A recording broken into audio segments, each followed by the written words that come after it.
नमस्कार दोस्तों, आज मैं आप लोगों के बीच में बिहार में जो राजनीतिक हलचल हो रही है और विधानसभा चुनाव भी बहुत करीब हैं, जिसको लेकर राजनीतिक दल बहुत मूवमेंट में हैं। एक तरफ महागठबंधन है, एक तरफ एनडीए है और एक नया चेहरा जो बिहार की राजनीति में बहुत हलचल पैदा कर रहा है, उसका नाम है प्रशांत किशोर। हम तमाम बातों को लेकर मुजफ्फरपुर में हिंदुस्तानी अवाम मोर्चा के जिला अध्यक्ष है संजय आलम जी, हम उनसे बातचीत करेंगे। बहुत अच्छा राजनीतिक अनुभव है और अभी वर्तमान में जिला अध्यक्ष है और लगातार संघर्ष कर रहे हैं। हम बात करेंगे। नमस्कार संजय जी। नमस्कार। संजय जी, सबसे पहले तो हम जो पूरे देश में अभी राजनीतिक हलचल मचा हुआ है वो है चुनाव आयोग के द्वारा जो वोटर प्रोटेक्शन का काम जो किया जा रहा है, जिसको लेकर अभी विपक्ष के सबसे बड़े नेता राहुल गांधी बिहार में पिछले कई दिनों से पदयात्रा कर रहे हैं और लगातार चुनाव आयोग पे हमलावर हैं। कह रहे हैं कि चुनाव आयोग भाजपा की बी टीम बन गई है, भाजपा के लिए काम कर रही है। सबसे पहले तो हम ये जानना चाहते हैं कि कितनी बात में सच्चाई है। सबसे पहले आप लोगों का बहुत बहुत नमस्कार, धन्यवाद।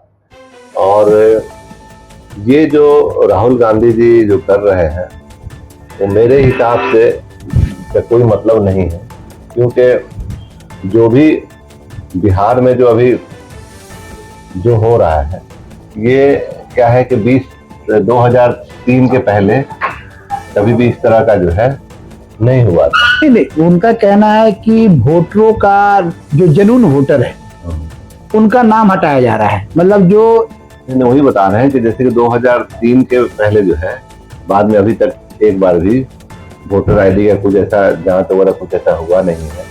तो सबसे पहले आ जाता है कि जैसे 2003 से और आज तक के वोटर में 65 हजार शायद वोटर को हटाया गया है ना, 65 लाख से ऊपर 65 लाख से ऊपर वोटर को हटाया गया है।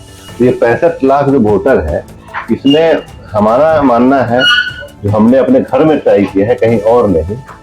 हमारे घर में जैसे कि मेरे फादर का नाम था, मेरी मदर का नाम था और मेरे सिस्टर का नाम था, जो उसके बाद हमारे घर में मेरे जितने भाई थे सबका नाम था वोटर आईडी, और 2003 वाले वोटर आईडी में सबका नाम था।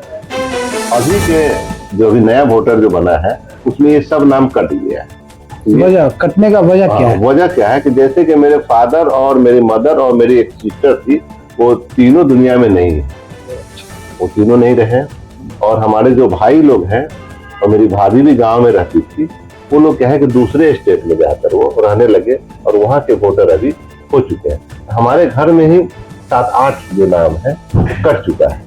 तो मतलब आपका कहना क्या मतलब है कि जो काम हो रहा है वो अच्छा काम हो रहा है? जी जी जी, मेरा ये कहना है कि जो लोग भी हैं, जो जहाँ लास्ट वोट दे रहे हैं, जैसे कि अभी चुनाव कहीं हुआ है वहाँ वोट दिए हैं, और जो 10 साल 20 साल से यहाँ वोट नहीं दिए और इनके वोटर आईडी में इनका नाम था और है, तो हटना जरूरी है कि नहीं है जरूरी है, ये आपसे हम जानना चाहते हैं। बड़ी बात है। अभी जी बहुत अच्छी बात कहा है कि वोटर का जो भी लिस्ट है चुनाव आयोग के द्वारा जो बनाया गया है उसका रिवीजन होना चाहिए। बहुत सारे लोग हैं जो मृत हो चुके हैं, उनका नाम भी है, जिससे वोटिंग कराने में परसेंटेज में बहुत परेशानी होती है। आप लोग देखते होंगे कि 60% पोलिंग हुआ, 40% पोलिंग हुआ, तो कहीं ना कहीं ये पोलिंग के आंकड़े को भी गलत कर रहा है। प्लस क्या है, मृत लोग जो हैं वोटर तो बहुत हो जाते हैं लेकिन पोलिंग बहुत कम होता है। तो चुनाव आयोग जो है आपकी नजर में चुनाव का अच्छा काम कर रहे हैं, तो राहुल गांधी बार बार चुनाव आयोग को टारगेट क्यों कर रहे हैं? ये देखिए, क्या उनको इतनी अकल नहीं है, समझ नहीं है कि चुनाव आयोग बढ़िया काम कर रहा है? हमेशा ये भी बोलते हैं कि हमारे देश के जो बिहार के लोग हैं वो पलायन होकर दूसरे जगह जाते हैं और दूसरी जगह काम करते हैं। वो खुद बोलते हैं, और खुद बोलते हैं तो यहाँ के जो वोटर हैं कहीं दूसरे जगह जाएंगे तो क्या उनका वोटर भी तो वहाँ चला जाता है ना, वोटर आईडी। अब वहाँ जाते हैं बहुत लोग तो वहीं रह जाते हैं। 20 साल में बहुत बदलाव हुआ, कोई गरीब से पैसे वाला हुआ, कहीं वहीं शिफ्ट हो गया, कहीं शिफ्ट हो गया। तो ये सब नाम नहीं कटेगा। तो कभी भी आप जब चुनाव होता है तो चुनाव में जैसे परसेंटेज आता है तो 50% से ज्यादा नहीं होता। उनका कहना है कि हमारे वोटरों का नाम काट रहा है बीजेपी, जो है वो जानबूझकर महागठबंधन के वोटरों का नाम। ऐसा कुछ देखिए, वोटर किसी का फिक्स नहीं होता है, और फिक्स वोटर जो सोच के चल रहे हैं यही उनका सबसे बड़ा गलतफहमी है कि उनके नजर में किसी विशेष जाति है तो उन्हीं का वोटर है। ये जो उनका सोच है वो सबसे बेकार सोच ये है, इसको चेंज करना चाहिए और वोटर सबको बराबर मानना चाहिए। अब ये कह दे कि भाजपा का वोटर है, ये कह दे कि जदयू का वोटर, ये कह दे कि आरजेडी का वोटर है, इनका मतलब नहीं, तो मुस्लिम समाज की इस वोटर पुनरीक्षण कार्यक्रम जो चल रहा है चुनाव आयोग का, उसमें मुस्लिम समाज की क्या स्थिति है? मुसलमानों के द्वारा तो कहीं कोई विरोध नहीं किया गया। समाज का जो है ना, मुस्लिम समाज का भी वोटर में नाम उन्हीं लोगों का कटा है जो यहाँ से कहीं और चले गए, जो मर गए हैं, कोई नहीं उन्हीं का कटा है।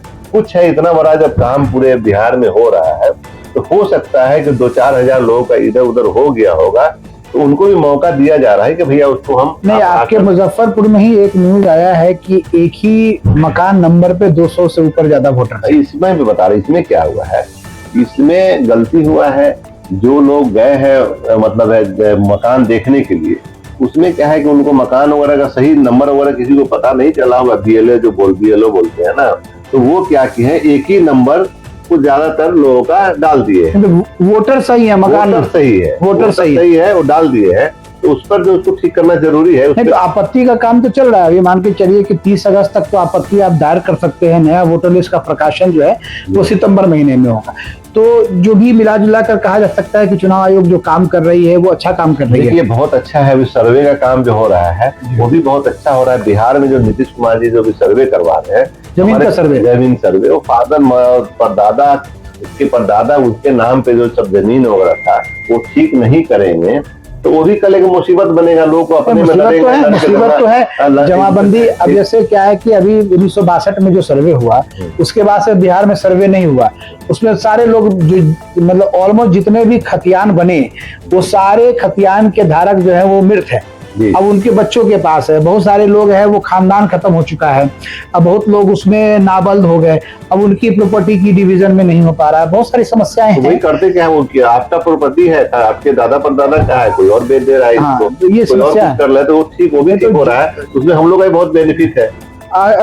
संदर जी, अब एक चुनावी वर्ष है। हिंदुस्तानी अवाम मोर्चा की क्या पोजीशन है एनडीए में? कोई कहता है 7 सीट मिलेगा, कोई कहता है 10 सीट मिलेगा, कोई कहता है ये इतना सीट मिलेगा। क्या अभी तो क्या है, अभी हम लोग जितने 5 दल हैं एनडीए में, वो सब ने हम लोगों ने प्लानिंग किया है कि अब ये हम पार्टी, ये बीजेपी, ये जदयू, ये ऐसा कोई नाम नहीं रहेगा। सबके सब कहेंगे सिर्फ एक ही बात, एनडीए। और एनडीए जो भी करेगी सबके लिए भागीदारी की बात हो रही है। एनडीए में भागीदारी क्या रहेगी हिंदुस्तानी वो भी बोले मतलब मुजफ्फरपुर में कोई सीट मिलने वाला है ऐसा लग रहा है? ऐसा है कि मुजफ्फरपुर में हमारे कार्यकर्ता लोग कोशिश कर रहे हैं, कहीं एक मौका मिले तो मिल भी सकता है। पर मेरा कहना है कि लोगों को लगे रहना चाहिए। और हमारे पास ज्यादा से ज्यादा मान के 15-20 सीट मिलती, 20 सीट हमें मिलती है। तो 20 सीट में हमारे पास क्या है कि अब जिला भी बहुत ज्यादा है, तो सब जिले को तो मिलेगा नहीं, पर कोशिश अपना नहीं। अभी आप लोग ने कांटी के लिए दावेदारी भी ठोका है कि कांटी सीट हिंदुस्तानी अवाम मोर्चा को मिलना चाहिए। एक बार लड़ी भी थी 2015 में हिंदुस्तानी अवाम मोर्चा। तो क्या ऐसा कुछ राष्ट्रीय अध्यक्ष के द्वारा आश्वासन हुआ है कि नहीं कि भाई हम लोग लड़ रहे हैं इसके लिए? राष्ट्रीय अध्यक्ष जी ने कहा है कि अपना मजबूती हर जगह कीजिए। हमारे पार्टी के खुद जिला प्रधान महासचिव है अमित कुमार जी, उनको भी हम आज भी बोले हैं उनको कि आप अपना दावेदारी रखिए, क्योंकि आप वहाँ के जिनून लोग हैं। जो आप लोग कांटी में ही रहे हैं, कांटी में जी रहे हैं, कल कांटी में ही मरना है आप लोगों को।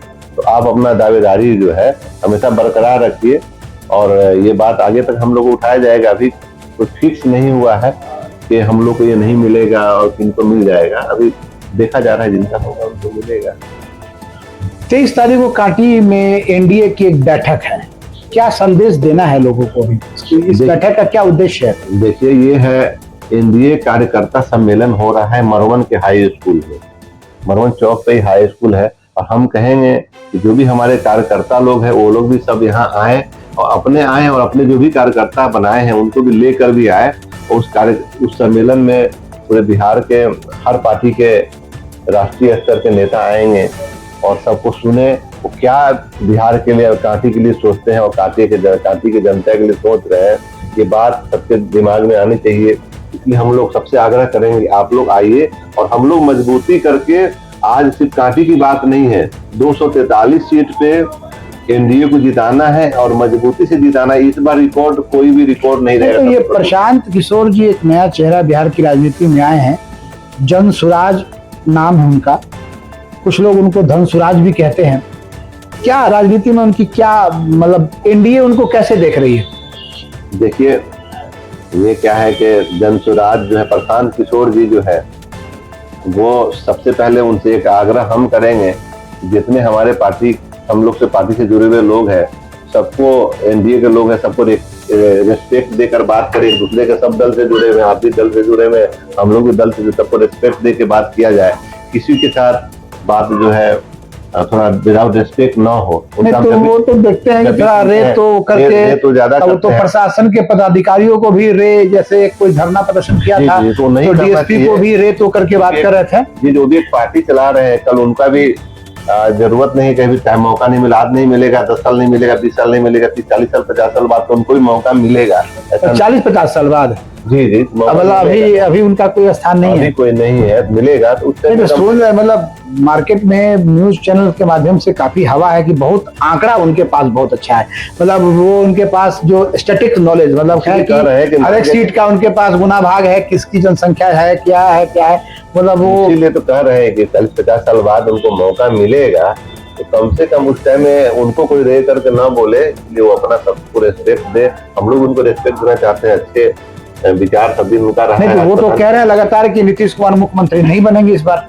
देखिए, बनना तो नीतीश कुमार जी को है, फिक्स हो गया है पूरे एनडीए की तरफ से। हमारे राष्ट्रीय अध्यक्ष, अभी चुनाव हुआ नहीं और फिक्स कर दिया हमारे, हाँ, हम चुनाव हुआ नहीं, फिक्स हो गया है। हमारे राष्ट्रीय अध्यक्ष जी ने खुद कहा है कि मुख्यमंत्री बनेंगे तो नीतीश कुमार ही बनेंगे, और दूसरा नहीं। इन्हीं के नाम पे चुनाव तो भाजपा का जो कुछ नेता है वो अब नीतीश कुमार के बारे में कह रहे हैं कि बूढ़े हो गए हैं, कुछ मानसिक तौर पे भी कुछ डिस्टर्ब दिखते हैं नीतीश कुमार, अब उनको गद्दी छोड़ना चाहिए। देखिए, जो कह रहे हैं वो खुद बूढ़े हो गए होंगे।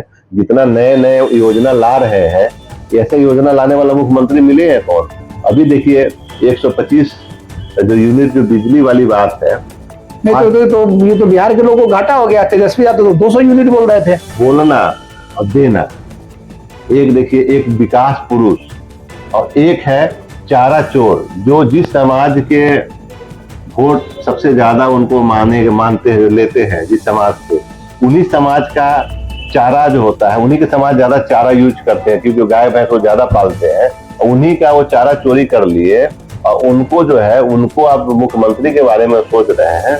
ये सोचना मतलब है एक बेकार की बात। और मुस्लिम समाज को बोलना चाहेंगे कि जो मुस्लिम समाज को ये सोचना चाहिए कि जो अपने लोगों का चारा चोरी कर लिया, उस पर आप क्यों विश्वास कर रहे हैं? तो मुसलमान तो लालू यादव को मतलब मसीहा, रहनुमा, क्या क्या मतलब कहते हैं, और ये राजनीति में ये ऐसा माना जाता है कि जो मुस्लिम समाज के लोग हैं वो आरजेडी के और कांग्रेस के वोटर है, वो मतलब बीजेपी को वोट नहीं देते हैं। जो ना समझ लोग हैं वही नीतीश कुमार को गलत बोल सकते हैं। नीतीश कुमार के जैसा ना कोई मुख्यमंत्री बिहार में अभी तक था, ना कोई है, ना तो उम्र का असर देखिए बहुत अच्छा है, मानते हैं नीतीश कुमार अच्छे हैं, लेकिन एक उम्र के बाद सरकार भी आपको रिटायर करती है, और ये तो अपनी रिटायरमेंट की मतलब एज से बहुत ज्यादा, अब करीब 75 साल से ऊपर हो रहे हैं, तो एक एज तो हो गया ना सर। अभी कुछ उनकी हरकतें हैं, किसी कार्यक्रम में जाते हैं तो महिला को टच कर लेते हैं, अपने एक वो उनके प्रधान सचिव है, उनके माथा पे जो है वो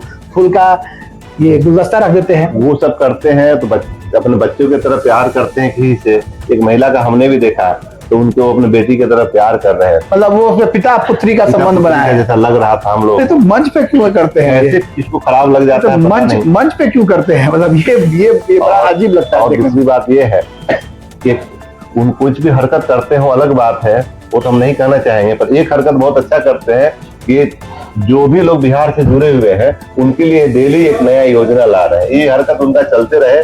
हम लोग इस योजना से मतलब उनके बेटा मतलब निशांत जी के भी राजनीति में आने की बातें हो रही हैं। आनी चाहिए, क्योंकि देखिए उनके बेटे हैं और वो भी बहुत जैसे उनका विचार, उन्हीं के तरह उनका विचार लगता है, तो उनको आना चाहिए और वो आके जगह को संभाले। क्या नीतीश जी अपने बेटा को मुख्यमंत्री के रूप में मतलब राजनीति में लेके आ रहे हैं कि कार्यकर्ता के रूप में लेके आएंगे? एक बार तो हम ये नहीं कहेंगे कि पहली बार के मुख्यमंत्री के रूप में उनको लाया जाए, उनको कम से कम राजनीति में आना चाहिए। राजनीति में जब कोई आता है उसके बाद ही पता चलता है कि उसमें क्या है कि मुख्यमंत्री बनेंगे या नहीं बनेंगे। और राजनीति से दूर रहना हमको नहीं लगता कि उनके लिए सही है। बहुत बहुत बड़ी बात बोला है कि राजनीति से दूर रहना, क्योंकि पढ़े लिखे हैं, निशान जी इंजीनियर हैं और पिता मुख्यमंत्री है, तो पिता की विरासत को संभालने के लिए निशान जी को आना चाहिए। नई आइडियाओं से भरे हुए हैं, नई सोच से भरे हुए हैं, तो आना चाहिए ये निशान जी को। ये ऐसा हमारे हिंदुस्तानी अवाम मोर्चा के जिला अध्यक्ष संजय आलम जी का मानना है। और उन्होंने कहा है कि 50 से 60 साल अभी प्रशांत किशोर जी को बिहार की राजनीति में मौका नहीं मिलेगा, तो उनको अपनी भाषा पे कंट्रोल रखना चाहिए।